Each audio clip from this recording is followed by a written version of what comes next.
Good afternoon. It's my honor to welcome you to the panel discussion of creating an inclusive culture in the real world. I'm Jessica Mosaico, co-founder, owner, and winemaker of AP Wines, and founder and president of Mosaico Consulting, a strategic planning consultancy. I'm delighted that we are having this session with two objectives today. First, to understand initial steps that your organization can take to increase diversity, equity, belonging, and inclusion. And second, to translate diversity data and theory into practice. Let's assume that Dr. Peterson's data, demonstrating that about a quarter of Oregon wine employee respondents to his survey indicated that they have experienced discrimination, and 90% of his HR respondents and 67% of employees said they would like more DE&I training. Combined with Rachel's story and Dr. Ed Hubbard's demonstration of the business impact of DE&I has convinced you that creating a more inclusive culture would be beneficial.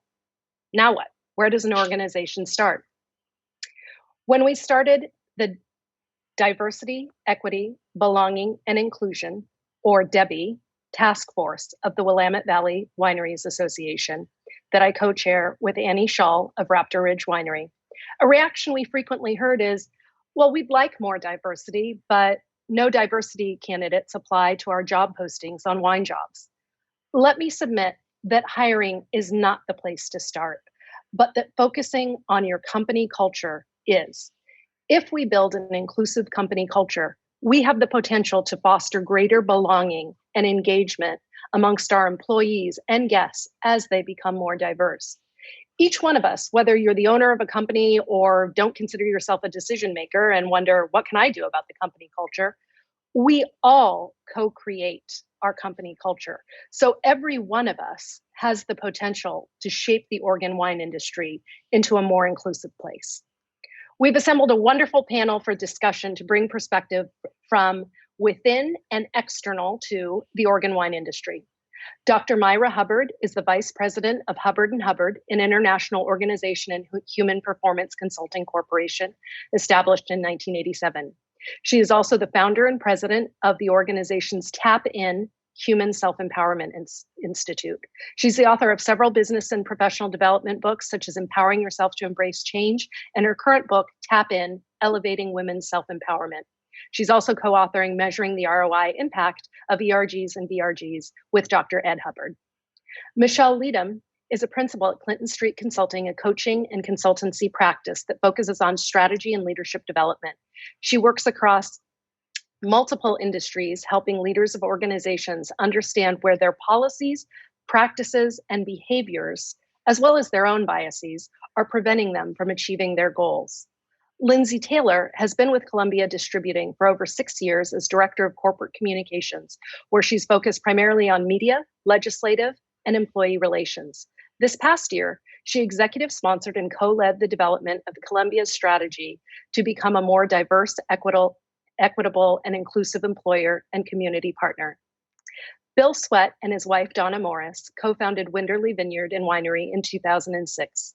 Since that time, they have focused on sustainable agriculture, winemaking, and business practices.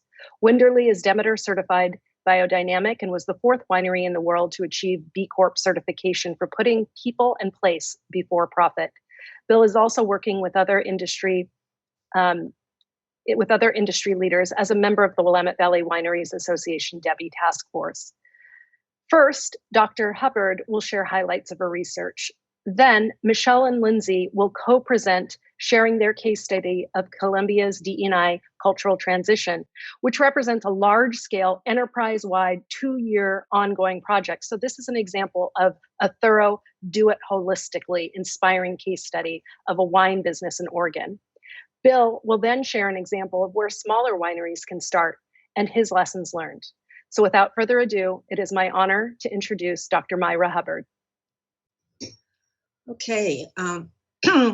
Well, thank you for the opportunity to join in today to this special symposium. I'm honored to be here.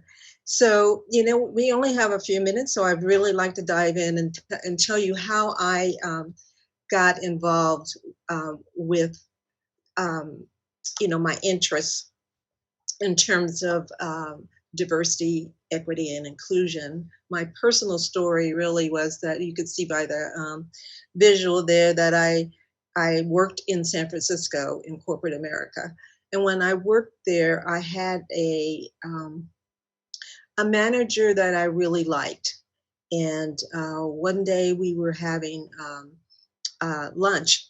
And at lunch, we were discussing, promotional opportunities, and as well as, what are, future possibilities for me in the corporation. Well, he said something to me that was instrumental in in literally changing my life. He said, you didn't hear this from me, but a woman and a Black woman can only make it so far in the organization. The organization is not ready for someone like you. And so I felt like I got hit in the gut. And I walked away with some lessons learned of being the importance of having a trusting relationship, and the need for there to be authenticity in working with a leader of my organization. Also, the issue around fairness and the need for treating people based on their unique characteristics rather than the stereotypes of what a woman or a Black woman could accomplish. And also the notion of representation versus utilization, which I believe Dr. Ed Hubbard touched on a little bit in his presentation, being that you need to go beyond hiring to really fully utilizing and tapping into the capabilities and the talent of everyone in the organization. And then I'm sure there's other lessons that I've learned, but the final one that I want to mention was about inclusion and the need for an environment of acceptance and belonging and having opportunities, which I certainly didn't feel like. And as a result, I had two decisions I could make. One, stay in an organization in which I didn't feel accepted or felt like I belonged after that particular conversation, or the other is to leave. And well, I guess you can tell by now that I left. That being said, there are some shifts that have been elevating the importance of inclusion, and I'll just highlight 5 of them that I have seen. One is about the diversity of our world and how the world is diverse. Diversity just is, and we have virtual and physical and business as well as personal connections. If you don't think the world is connected, look at the results of COVID right now, and diversity of markets, and that's around looking at that. There's looking at your industry, the wine industry, and what's emerging. What can you tap into, understanding where your industry is going? And I strongly suggest you kind of do this kind of scanning often.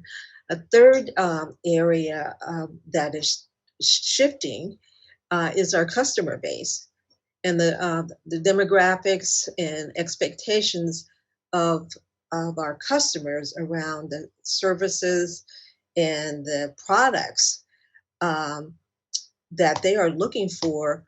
They want those services and products to be aligned with their needs and their desires and their tastes. All you have to do is go into the grocery store, walk down the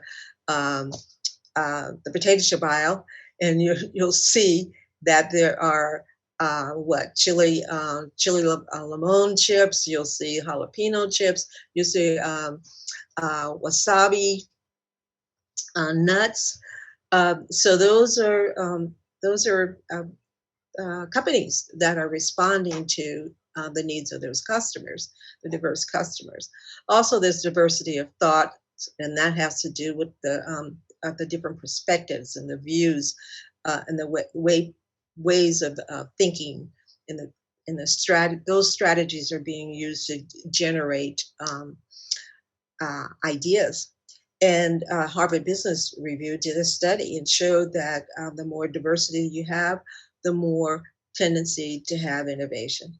And lastly, as I believe we all know, the diversity of the workforce and how there's expectations and demands that employees have around having more diversity in their workplace. And there's also there's a study that has shown that people looking for jobs consider the diversity of an organization that they are a candidate for, and that has a bearing. And so, what are those inclusive leadership traits? Well, one is commitment. Now, I have 9 here I'm showing you, and I'm going to highlight based on our time a few of them. One being commitment, and commitment really is a primary motivation of an inclusive leader around their personal values. They're committed because their sense of fairness and as well as their belief in the business case. But their personal values and their sense of fairness are the priority before even the business case. And then also courage. Inclusive leaders step up. They step up and they speak up and they challenge the status quo. They kind of fall into 3 areas that they really are challenging. One, they're challenging others. They're also challenging the system and the policies, and they're challenging themselves. And sometimes they're not very popular when they're doing these challenges. And then another area too is their cognizance of bias of their own. They're aware of their own personal biases that can narrow their field of vision, and also they want to ensure that their biases do not influence their decisions or those of others. They look at, like for instance, hiring. They're looking at, okay, what are our preferences? What are our traditions? And what are their requirements? Because quite often organizations hire based on those preferences and traditions. Like we've always hired people from, let's say, Harvard, or all of our, we've always have done this. So therefore, that bears on my decision making. And requirements looks at, okay, what is actually required to do the job?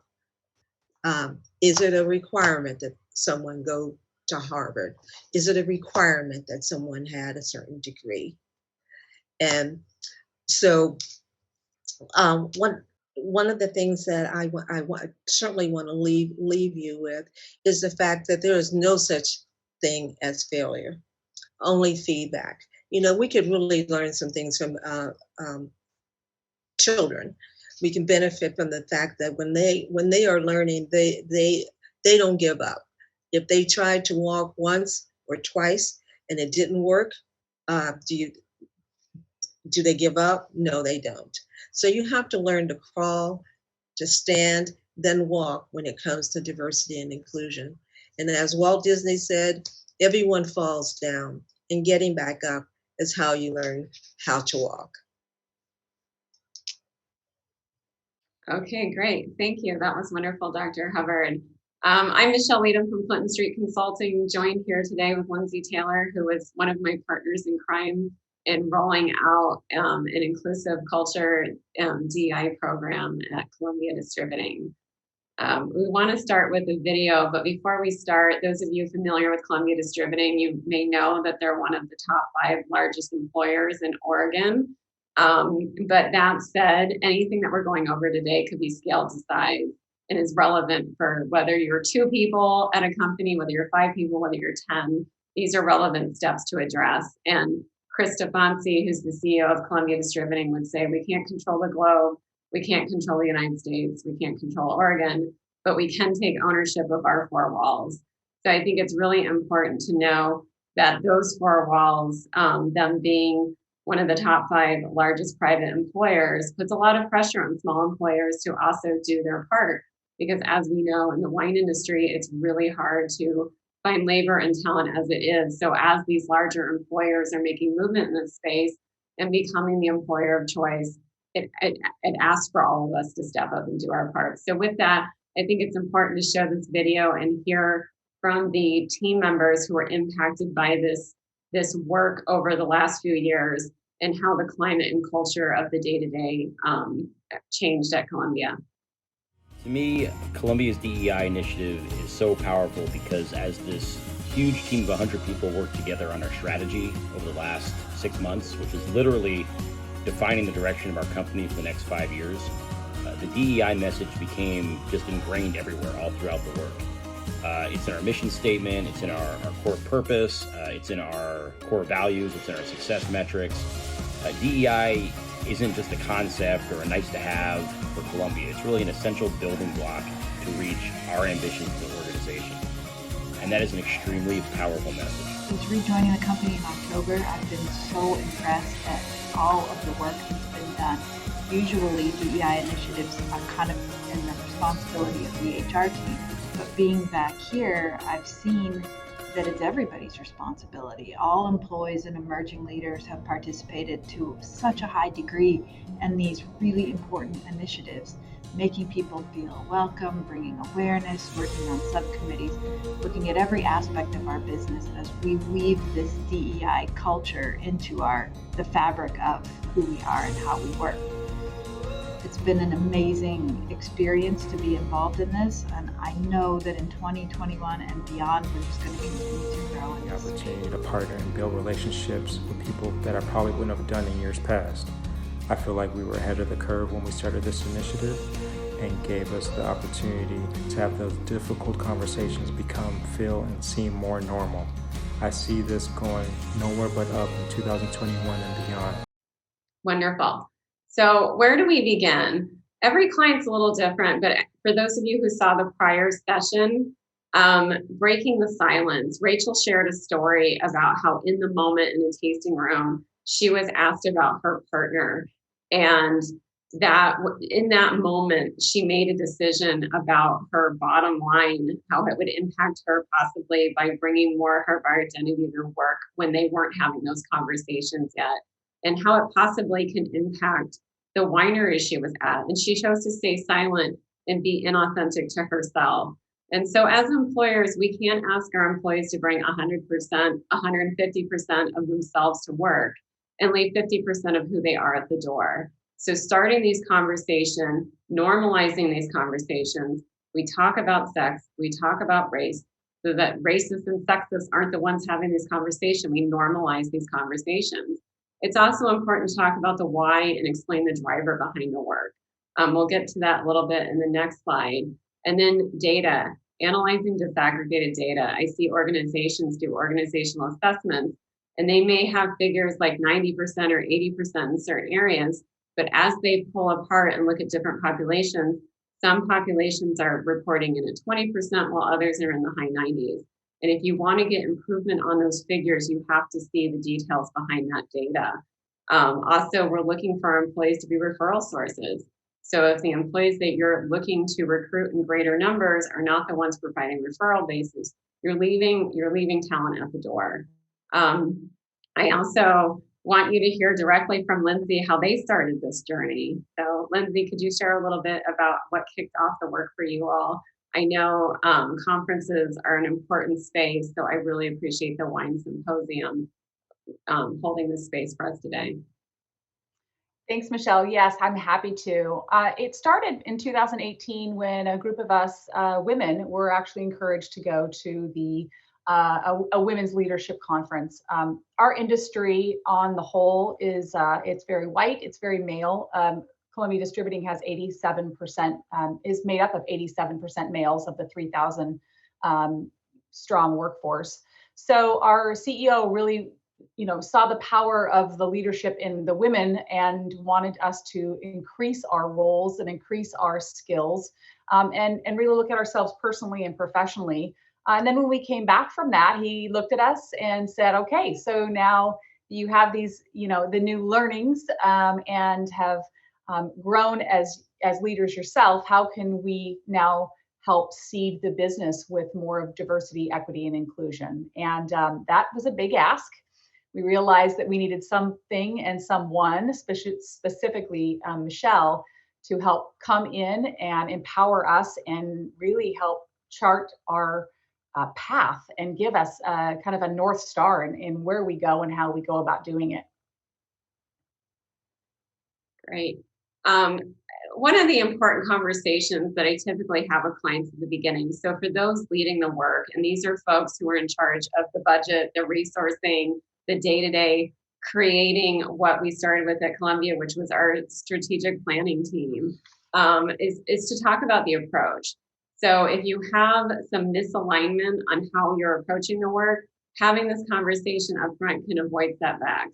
So if somebody on the team is looking at this as compliance, what do we need to do from a regulation perspective? What do the laws require from us? Are we just doing the minimum expectation of an equal opportunity employer? That is very different from someone looking to build competency in the space. And so we see organizations that once they have the skills, knowledge, and ability, they stop there. And sometimes the discontent you hear in the workforce at that point is, we keep training and training, but we're not doing anything. But what they don't realize was that was the goal, that they wanted to raise the confidence of the organization and stop there. With the inclusion and the social justice lens, sometimes these butt up against each other. So with social justice, that impatience, we know the problem, let's fix it, let's solve it now, that can sometimes butt up against those looking to start with that inclusive environment. So really embracing those values of curiosity, humility, meeting people where they're at, calling people in, and being patient to create that change. Ultimately, at Columbia Distributing, we rolled this out as a horizontal approach. So it was an organizational transformation, which is in contrast to what you see at some organizations where it comes up through a vertical, in many cases through the HR team. So this was, every leader was responsible. Our strategic planning team, people came from every facet of the organization, from the warehouse, from the drivers were represented, sales, marketing, administration. So this really was a collective team effort. And this is the process that they went through. So from education to scorecards, so this is where they're at now. And as Lindsay said, this has been a multi-year journey to get here. And to give you an idea of the complexity behind each one of these, so you're seeing these different items here: competency building, vision, mission, and values. A lot of work comes behind each of these. And so to give you an example of that, this competency building, which is where most clients start. They're starting with education, which asks of you to have that mindset shift, to create the awareness, to develop those inclusive cultures, to realize where you might be missing the mark there. And so these were all the areas that they did in competency building. They had dozens and dozens of their team members go through this over the course of the last 2 years. And so this gives you an idea of each of these. And then, so this were the actual deliverables that came out of the strategic planning phase. Lindsay's going to speak a bit to the communication planning portion that really took us from the planning phase into execution. Yeah, and this was a big chunk of it. We wanted to make sure that, like everything we do at Columbia Distributing, it's done in a big way, and but a very thoughtful way. We knew that there was a lot of people who were curious about the initiative. We also wanted to make sure that they felt included in it. People knew that for the better part of 2 years, or a year and a half at that point, that we had been working very closely as a smaller group. And kind of had their ear to the ground to what was happening. We're very excited about it, but we wanted to then wrap our arms around the entirety of the business. And that took the form of a roadshow where we virtual roadshow in this day and age, of course, but we went to every kind of branch and did a presentation and introduced what we called the All of Us movement. We wanted to make sure that it wasn't just diversity, equity, inclusion, that we really put a stamp on it, that it's going to take all of us to do this work. So you can see here the logo, what we call the movement logo. That goes on everything and anything when we discuss diversity, equity, inclusion at Columbia Distributing, whether it's electronic or paper-based or a poster. And then also the core values. These are things that we used as a group when we were forming this plan to kind of keep us in our lane and understand that this is, it's going to be tough work. It's going to be radical work, but we're going to need to do the right thing, that we need to grow together. We need to share our own thoughts. So again, this is a look and feel and kind of the brand of All of Us and DEI, but it also helped navigate the way we communicate. Yeah, and along the way in these initiatives, you get some things wrong. But what was really awesome to see is this is how Columbia Distributing approaches any strategic program that they take on. It's branded. They have the work behind the scenes that goes into it. So it was great to see them approach this work as they did all other strategic programs that they took on. And then, so that really was kind of the bridge between the planning and the execution phase. And these images you're seeing here, what Lindsay just talked about, is that we went where these folks were. It wasn't sit in a room and figure out how to get them to come to us. It was how do we get to them and become ingrained in every part. So this group, very quickly, we did a warehouse tour and went through, and that really created a lot of awareness for the project because they saw us coming through and learning what they did day to day. This moving from planning to strategic execution is always a tough part of the work because you want it to be perfect. And, my desire as a consultant is always to get them into the doing, into the action phase. And I will say what this group got really good at is realizing that no decision can be just as bad as this is the way we've always done it. And, it was some coaching and some work to say, you're going to fail, you're going to get some things wrong, but that's where you get the continuous improvement. That's where you get the feedback. So Lindsay, you were there on the day-to-day when I wasn't there. How was it when we moved from planning land into execution and really getting out in front of them? Yeah, it was good. Of course, it was challenging. And Michelle, you did a good job setting us up to know that when it might feel like a failure, that it wasn't a failure. This was these were the bumps along the road. And some of those lessons learned, I won't go through all of them that are on the slide, but it's, the two that I highlight for me, Michelle, you did a good job, and I still have it in my mind today, is meet them where they are, right? So even though my DEI education is now, not way up here, but it's up here. My coworkers that are now coming along with me, they're not there. And so I need to meet them where they are. And that also goes for my family. So I come home after, a training or what have you, spending the day discussing DEI topics. I'm in a different space now than I am in some of my family members. And that's not to ridicule them. That's not to criticize them where they are. I need to meet them where they are and engage in them and try to connect with them and discuss, the issues that we had discussed in the training. And it's all to say that we're on different paths and, we all have our own baggage, but we want to bring our perspectives to the table.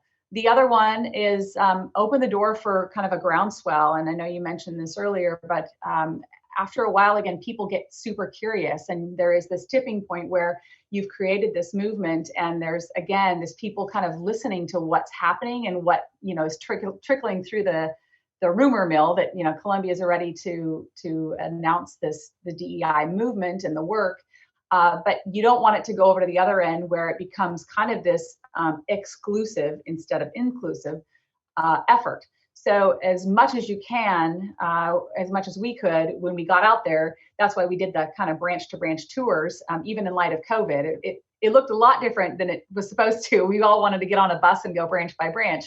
But we wanted to tell everybody that we want them to, get on the bus with us and join the work. Yeah, we don't really have time to get into power dynamics today, but when you do this horizontal approach and you create these groups, that influential power becomes something you need to harness, because hierarchical power can be much more vulnerable than that influential power of a collective group like this. So this group kind of became quite powerful at your organization, and it was great to see that happen. But you also have to be prepared for it. And then, other things that happen along the way. This was the part that really got tough, because you're taking, habits and systems and behaviors and trying to mitigate that bias that is present in your organization and is present in a lot of organizations. In the beginning, we were talking about disaggregating data. We started there as well. And that deep work, I often say it's not sexy. Columbia Distributing spent about 6 months really working with their vendors to get fields set up so that they could get the data necessary to make sure these strategies that they were selecting in their planning process are actually working. And they just recently went through the process of redoing their benchmarks to see where they're at, because creating a vision, updating their values, making their equity statement public, these were all part of the plan that they've now completed, which is awesome to see. And then let's see here. Flying ahead here. Just one more thing, when we talk about where do you begin, if you are a smaller organization, some of the self-work you can do, this is just a snapshot of a list of about 40 items that I have on the sheet, but you can make your own. So if there are items in your organization, what are these policies that you think are key to making your culture today? And so, for example, if in your benefit, you have the Family Medical Leave Act there, but you don't have things called out for like paternity benefits or, leave and things like that, that might be on a lower end of the maturity level than maybe what your employee would expect. So they might put you at low for that and say that it's high priority. You might think you have that done and you put it at high, and you put it at medium priority because you want to keep up. And so this allows you to have that where do we begin the conversation? Because if you have a disconnect between what your employees value and where they think you're at and where you are, this can be a helpful tool for starting those discussions. And then we just want to close out with another video clip from the team to really help you feel what the day-to-day work impact was for them. What an eye-opener this has truly been, personally. It was something I never really gave much thought or invested much time or energy in, mainly because of my lack of knowledge. The classes taken were very educational and soul-searching, pretty much a wake-up call. DEI has changed the way I look at the world around me and those in it. Everybody has value. I believe Columbia is doing the right thing by bringing attention to a very, very important issue and making every effort to change old habits. I would say this, I think that all of us, most good people, try to live within a certain standard. We have a scope of the way we look at life and how we should be good people, how we should treat people, how we should treat others, how we should be at work. And while we try to adhere to those standards or those values that we have, I think sometimes we get derailed. Sometimes we get a little tunnel vision and we kind of veer off and forget those values, and almost like not necessarily forget them, but we put them in this scope of what we think is right in accordance to our life and how we live. And oftentimes we stay on that path thinking we're doing the right thing, and all the while never knowing that we're not quite being exactly the way we should be. And every now and then in life you get something like this, DEI training, that kind of slaps you in the face with this new way of looking at the world, new way of taking your eyes and seeing things in a different perspective that allow you to better understand people, society, why things happen, why things don't happen, why people treat others the way they do and why they don't. And what DEI has done for me, it slapped me in the face big time. And while I thought I led a path, I was on the path of trying to be a good person, in being open and embracing to everyone. I didn't quite know how limited I was in my thinking and my capacity to understand until this training. All right, and thank you so much. Lindsay, anything to add after seeing that video?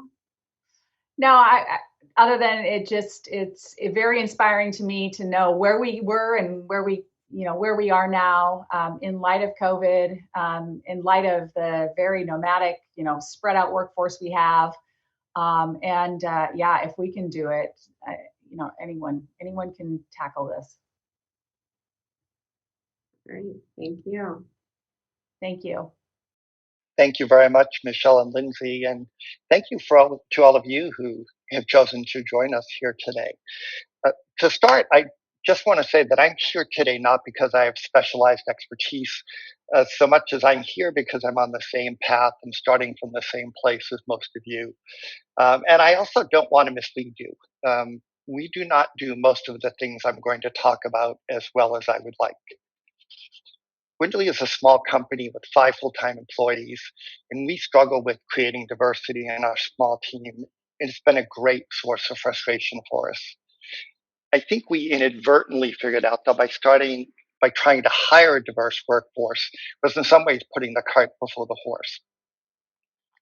On top of that, the issue seems so large and insurmountable that it's intimidating.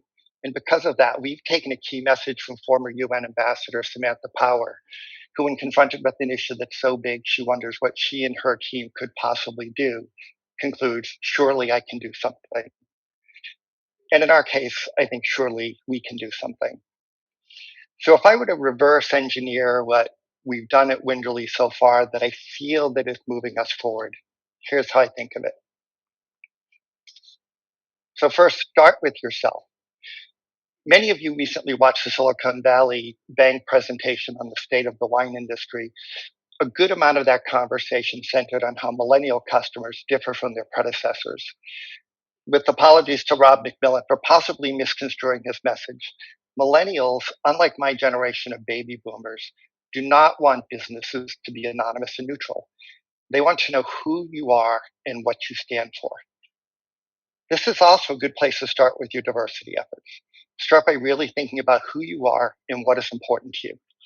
Everything starts with your authentic self. If your efforts are not authentic, then they'll be quickly discounted as cynical marketing efforts. I would also say, start by knowing that you're going to make mistakes and that it's going to be okay. If you're older than the millennial generation, the idea of putting your values at the center of your business can be terrifying. You're sure you're going to push people away, and you may even be afraid that you'll attract some negative social media attention. Although fortunately, we have not as yet. I will admit to some trepidation though. But here's my mantra. In a country of 300 plus million people, I can find enough people who share my values to sell 6,000 cases of wine. That honestly gave me a great sense of relief and the strength to get started. And the great news is that you don't have to go it alone. You can join with like-minded people who are making the same commitment and who are reading, attending training, who can share resources and who are trying to do better just like you.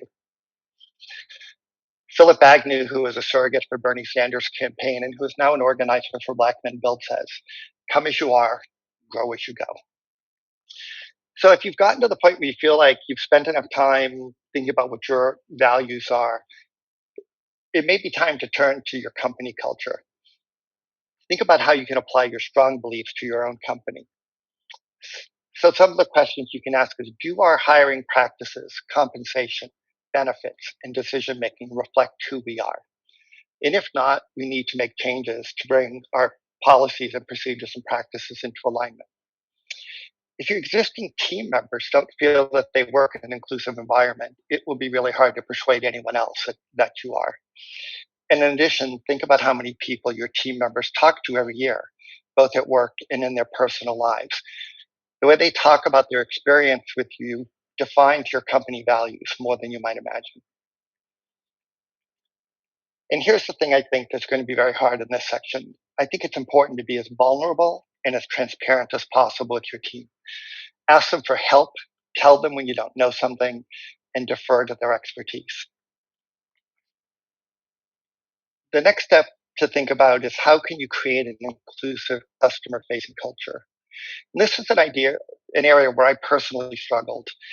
Honestly, it was mostly because I was afraid of making missteps, of doing something unintentionally hurtful to somebody, or of doing something that exposed my lack of sensitivity in such a public setting.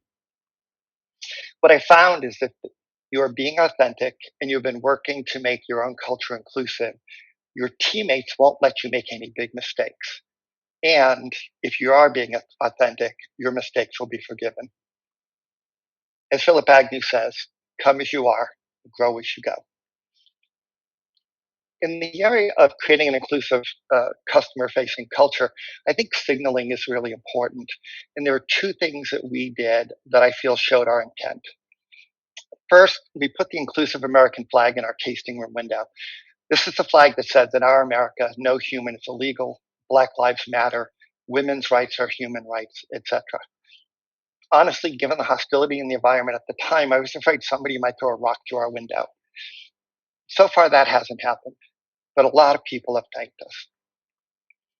We also wanted to show people of color that they were welcome in our tasting room. There weren't that many people of color visiting our tasting room at the time, so what could we do? We decided to make our social media aspirational. We decided to show people what we aspired to be, even if we weren't there yet.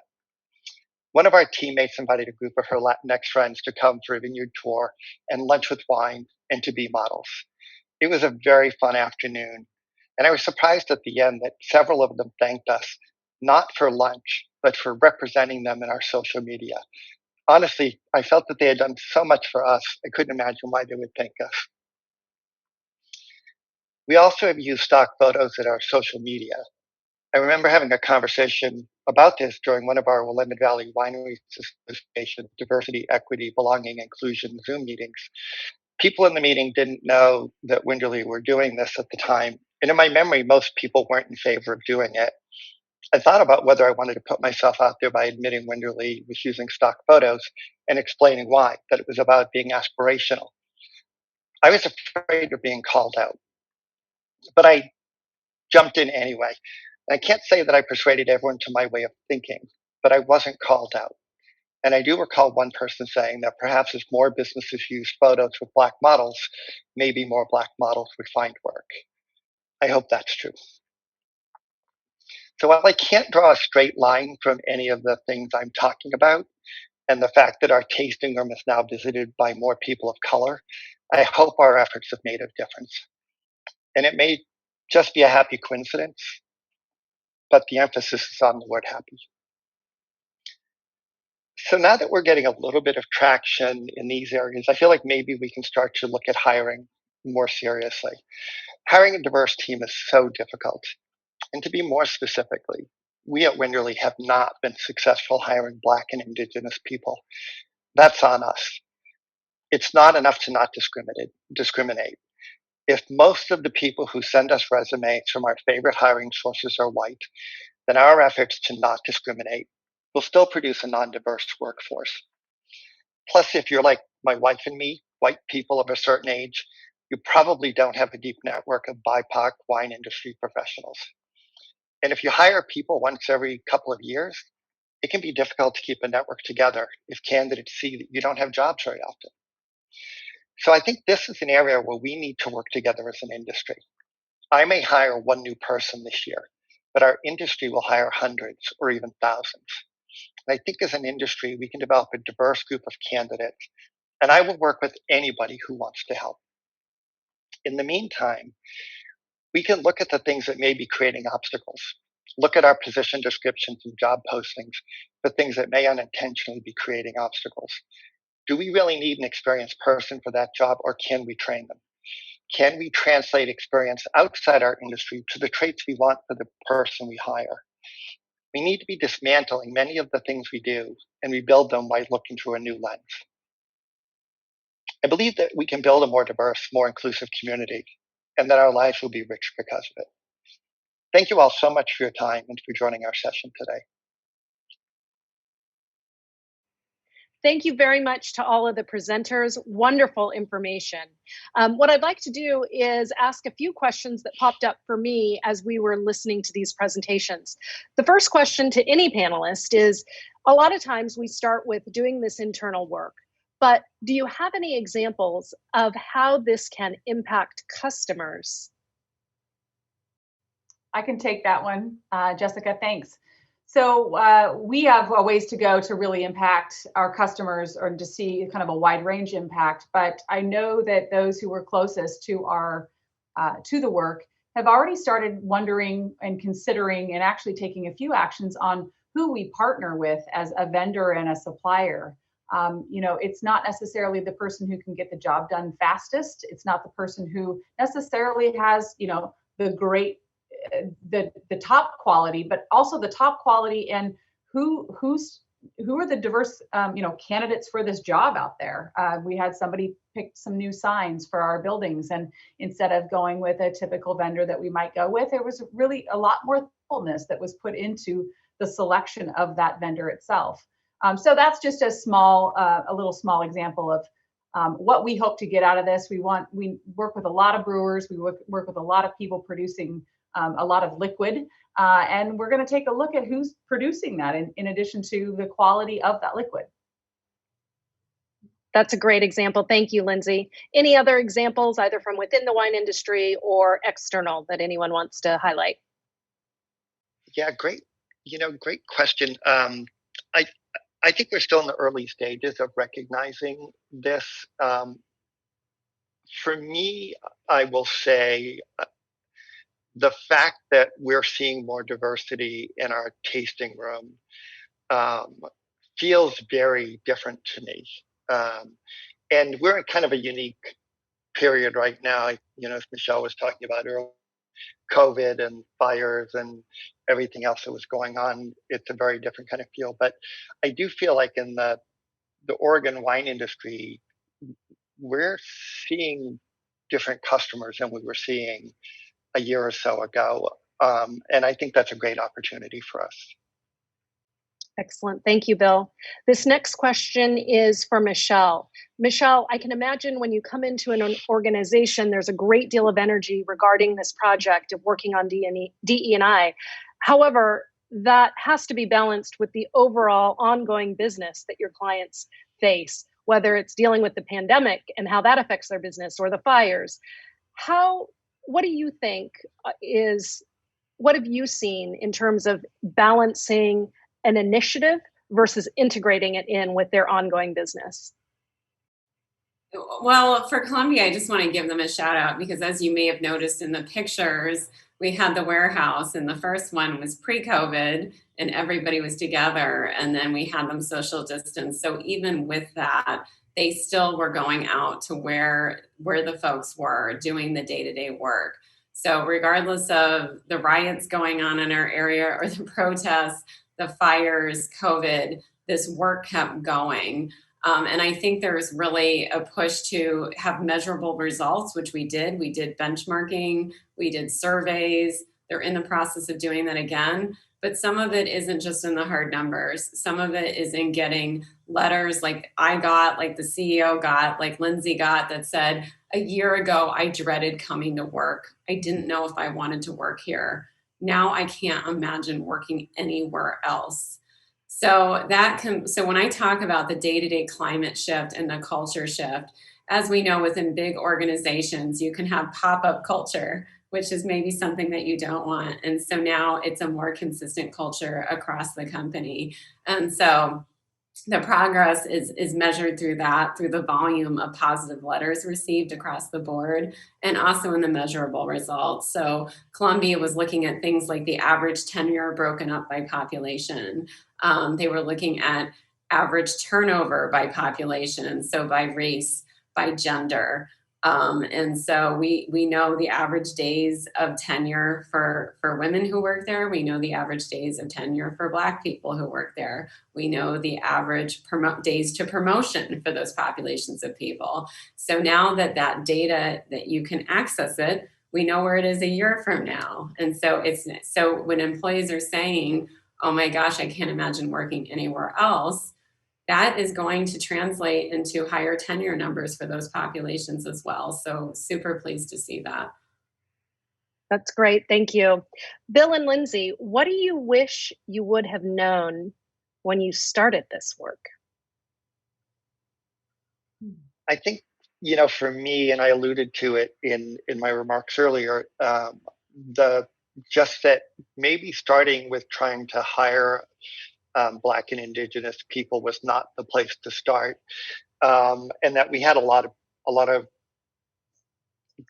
building to do before then. We had a lot of cultural changes to do. I think because we are a certified B Corp, we kind of felt like we had the employee, culture thing knocked, but we still had some work to do there, and we had some work to do in a cultural, customer-facing culture.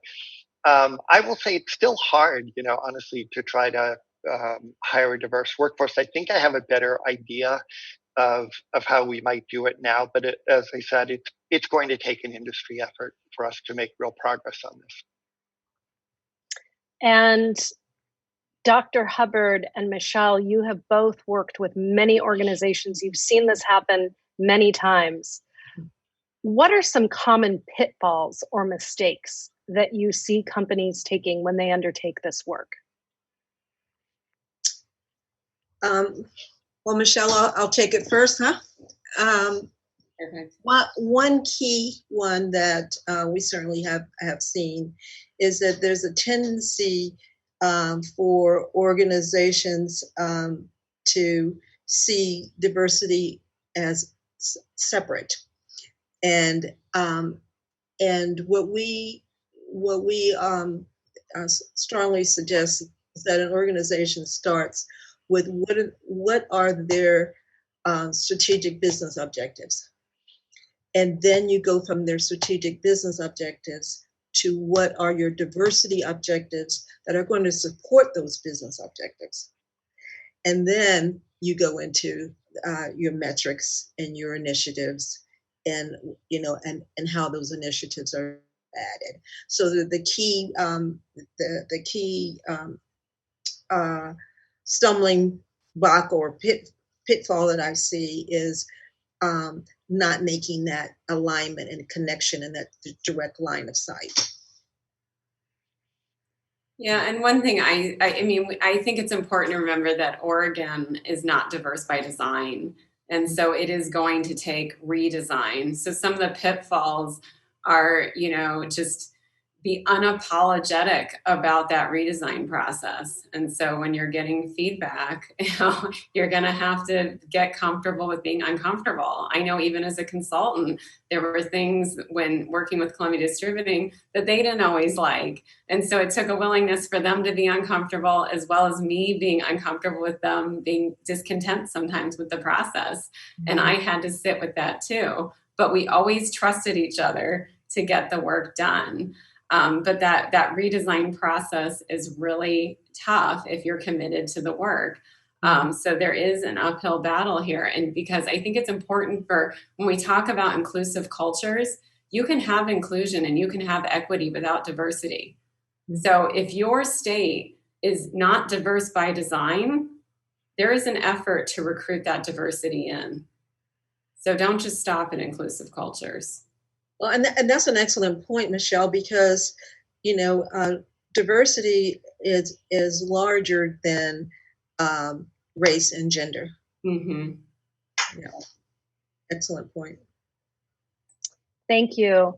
Last question, Bill. You just mentioned a few moments ago that it's really about an opportunity, not just for us as individual wineries or wine businesses in the state of Oregon, of what we do on our hiring decisions, as an example, or in the cultures that we create. But you mentioned that it's really about the opportunity that we have to transform and co-create our industry's culture. One thing that pops to mind is that you and I have been working on the Willamette Valley Wine Industry's pledge, which is a pledge of how wine businesses can dedicate themselves to committing to doing businesses that honor diversity. And I was wondering if you could share a little bit about that, explain what that is for those that are not familiar with it. Yeah, I'd be happy to. And as a Willamette Valley Wineries Association member, I was very proud that the organization was maybe the first wine industry organization to make a direct statement after the George Floyd killing, and also to back that up with substantive work. And the pledge was the first part of that.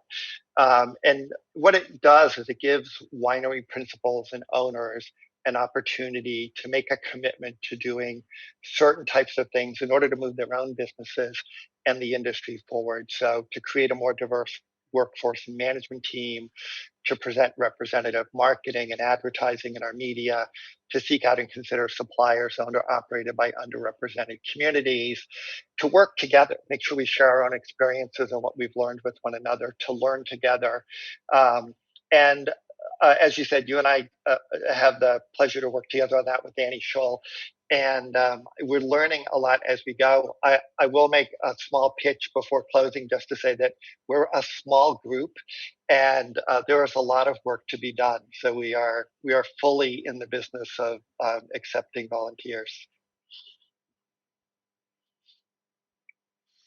That's great. Thanks so much, Bill. And one other comment that I would make is that this is something that we undertook as the Willamette Valley Wineries Association, but this is nothing that is proprietary. This is something that can be replicated in other regions. We would love that and welcome that. I'd like to wrap up because we've had a lot of robust content, but I'd like us all to leave with a few key takeaways that at least I walked away with while I was listening to you all. The first is really about starting with the why you are embarking upon this work. So several of you mentioned the importance of why are you doing this? Is this a moral imperative that is aligned with your values, or is there a specific business outcome such as revenue increase that you're looking for? And to start with why and clarify what your desired outcomes are. The second takeaway that I heard, certainly from you, Dr. Hubbard, and as well from you, Bill, is take responsibility to cultivate your own traits of inclusive leaders. Don't expect for your employer to serve this training up for you and for it to be absorbed, but really take responsibility of how you can, for your own journey.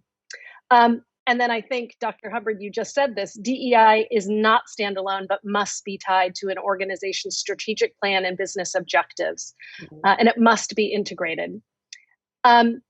Michelle, you mentioned the building blocks of an equitable culture, and you mentioned that you actually have a list of 40, but that ones that stood out to me that might be relevant to wineries of all sizes are hiring, training, compensation and benefits, supplier choices, marketing. Those are things that I think might impact many vineyards and wineries in our state. And then lastly, I'll close with a quote that I think we all said something similar, which is nobody makes a greater mistake than he/she/they who did nothing because he/she/they could only do little.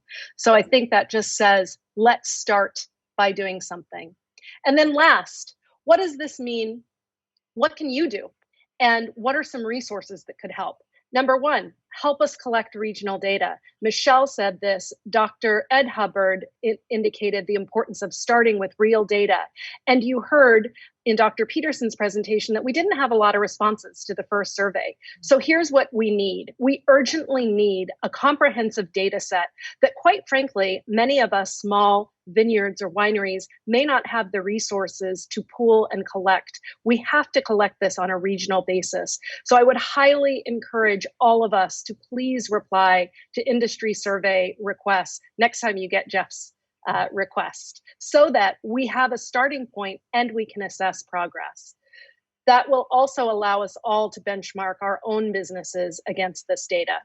Secondly, take accountability for your own learning. I included a link here for the Debbie Toolkit. So the Debbie Task Force of the Willamette Valley Wineries Association has assembled a variety of resources, articles, lists of books, podcasts, training sessions, most of which are free or very low cost, we highly recommend checking this out if you are interested in learning. Annie Shaw has just reorganized this into time commitment. So if you just want to dip your toe in the water and you really only have a few minutes, or you want to spend an hour watching a podcast, or you want to, whatever it is, that you have varying levels of engagement, we highly recommend utilizing this. And if you have suggestions of what could be added, please let us know. This is a publicly available, you don't have to be a Willamette Valley Wineries Association member to participate. And then third, start company discussions. Michelle talked about breaking the silence and normalizing the discussions. And one way you can do this is to participate in an anti-discrimination study group or any other study group and bring it back to your company with a list of questions of, well, how do we face this in our tasting room, in our whatever it is. And then lastly, if you feel passionate about this, I would echo Bill's call for get involved. You may want to advocate for a company commitment and consider looking at the pledge and assessing whether that's the commitment that you feel your organization can make. So those are 4 things that I think all of us can do and some suggested resources. With that, I would just like to say thank you very much for this robust discussion to our panelists. Really appreciate it. Yes. Thanks, everyone. Thank you.